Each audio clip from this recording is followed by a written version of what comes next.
सोहळा मराठी मातीचा सण ह्यो आला रे।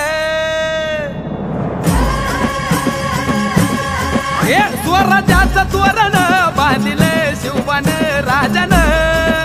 सोहळा मराठी मातीचा सण ह्यो आला रे।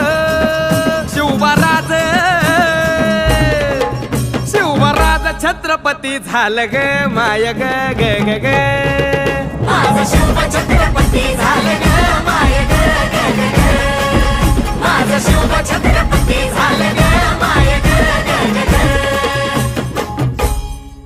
हे पालखीत आलं कोण सोबती मावळ सरदार। अन 32 मन सिंहासन त्यावरी बैसल कोण ग। रायगडाच्या सदरेवर